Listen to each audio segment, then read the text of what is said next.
ब्राह्मण से प्रेम करने वाले भगवान ब्राह्मण को दुखी अवस्था देखकर बुढ़े ब्राह्मण का रूप धरकर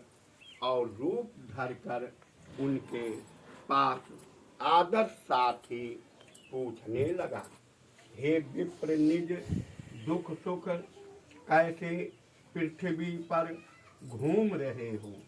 हे श्रेष्ठ ब्राह्मण, यदि सब मुझे कहो, मैं भी सुनना चाहता हूँ। वृद्ध ब्राह्मण बोला, मैं निर्धन ब्राह्मण हूँ, भिक्षा के लिए पृथ्वी पर फिरता हूँ। हे भगवान, यदि आप इस उपाय को जानते हुए कृपा करके कहो। वृद्ध ब्राह्मण ने बोले कि सत्यनारायण भगवान मानव से फल देने वाले हैं। इनका पूजन चंदन बंदन जिस करने से मनुष्य के सभी दुखों से मुक्त होकर ब्राह्मण को व्रत का सारा विधान बतलाकर और बूढ़े ब्राह्मण का रूप धरकर सत्यनारायण भगवान प्रकट हुए और कहा, जिस व्रत को वृद्ध ब्राह्मण ने बतलाया था, मैं उस व्रत को करूँगा। यह निश्चल और संकल्प लिया और रात हो गई, गहरी नींद में सो गए। सुबह उठकर भगवान का प्रणाम किया और सत्यनारायण भगवान का व्रत का संकल्प भिक्षा के लिए चल पड़ा। उस दिन उसको भिक्षा में धन बहुत मिला। बौद्ध के साथ ही उसने सत्यनारायण भगवान का व्रत किया। उस व्रत करने से वह विप्र सभी दुखों से छूटकर इस प्रकार की संपन्नता से मुक्त हुआ।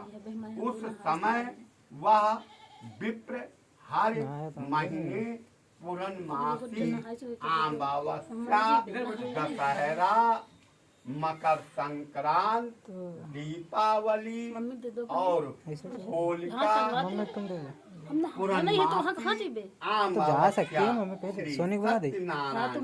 भगवान का पूजन व्रत और करता है।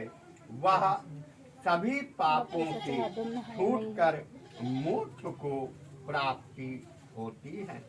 आगे जो पृथ्वी पर सत्यनारायण भगवान का व्रत करता है, मनुष्य सभी दुखों से छूटकर इस तुरंत नारद जी ने नारायण संसार माया रूपी नाना प्रकार के सुखों को देख कर और सत्यनारायण भगवान की कृपा है।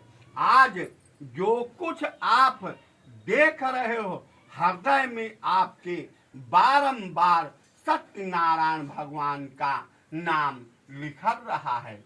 यह सब सत्य भगवान की कृपा से सब नाना प्रकार के संपन्न से साधु जी बोले, हे मुनियों, जिसने इस व्रत को किया गया है वह मैं सुनना चाहता हूँ।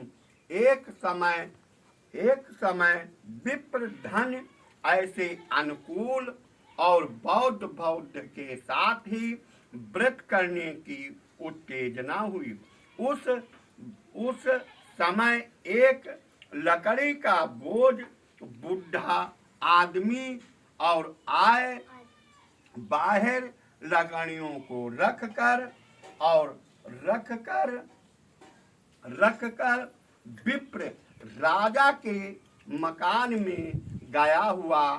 प्यास से दुखी होकर लकड़हारा ने उनको व्रत करते हुए देखकर विनती के साथ ही नमस्कार करने लगे कि आप यदि क्या कर रहे हो और इस करने से कैसे फल की प्राप्ति मिलेगी और कृपा करके मुझे भी कहो। वृद्ध ब्राह्मण ने कहा, सभी मनोकामनाओं को पूर्ण करने वाले सत्यनारायण भगवान हैं।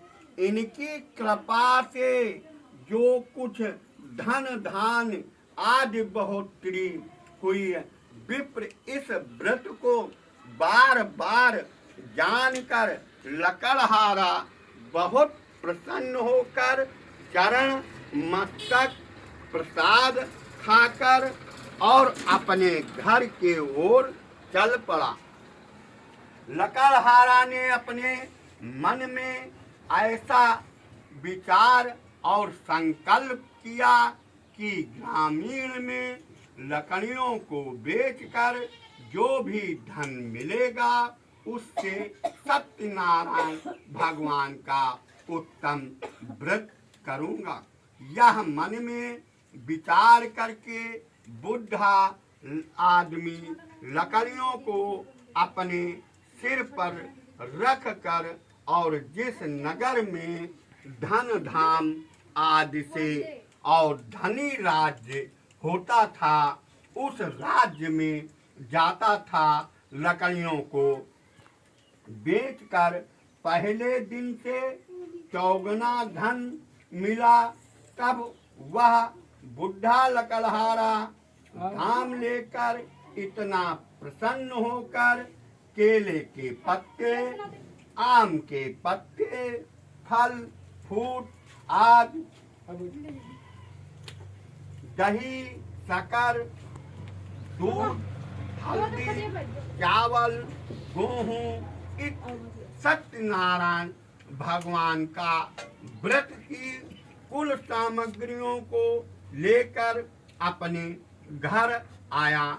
फिर उसने भाइयों को, भौजाइयों को, माता पिता को, फूफा फूफी को, सभी को और अपने अगल बगल लोगों से कहा, सत्यनारायण भगवान का आज कथा है, सभी लोग आने का आवश्यक जरूरी है।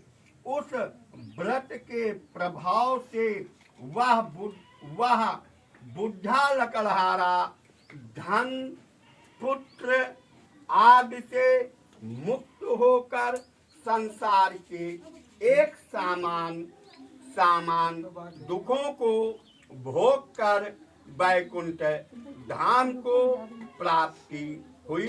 बोलो सत्यनारायण भगवान की जय। वो